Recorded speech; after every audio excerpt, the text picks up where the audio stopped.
So the first thing I do is I start my lash glue standing up.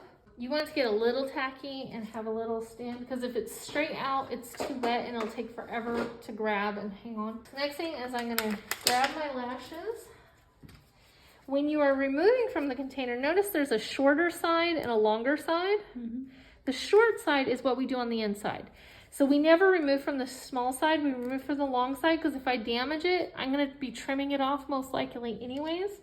But the inside, we don't want to damage that because that's what comes to the inside. Now I always place them, the top one is always for this eye and the bottom one is always for that eye, so I always remember which direction I'm going. Now we always measure our client's lashes. Look how long hers are. Oh my God, that's amazing. All right, so for measurement wise, I'm gonna have her chin stay right here. I'm not gonna have her close her eyes. I want her to look down and find a spot she can focus on. I'm gonna come in, see where her lashes start growing, like right there. That's where I'm gonna measure from there, along the lash line, to the end of her natural lashes. We don't have to trim at all. She is a perfect fit. Most people have to do trimming. Some people have nice long lids and we're good. These are not a super long lash, so they fit her perfect with no trimming, so I don't have to do any trimming. So now I'm gonna hold this like this. I like to use this.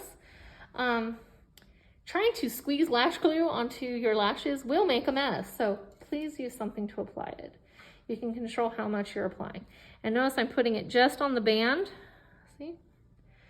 I'm not putting a ton, and I want it right on that band. I always do a little heavier on the ends. I'm gonna fan it. If you're in a super hurry, let your client blow on it. You do not blow on it. I'm gonna come in and set it along that edge. Boop, and then I'm gonna lift it and fan again.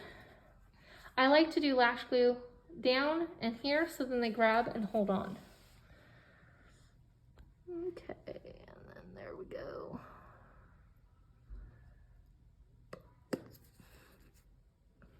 And then I'm going to use the end of my tweezers and nudge these into place.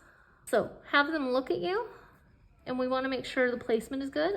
She's okay to blink. I just don't want her looking up and around in big closes, no big closes. This is where I'm going to start doing color matching, because I'm not wasting my time, but then it helps me time it out, because lash glue needs to be 100% dry to where it actually dries clear and you no longer see the white anymore.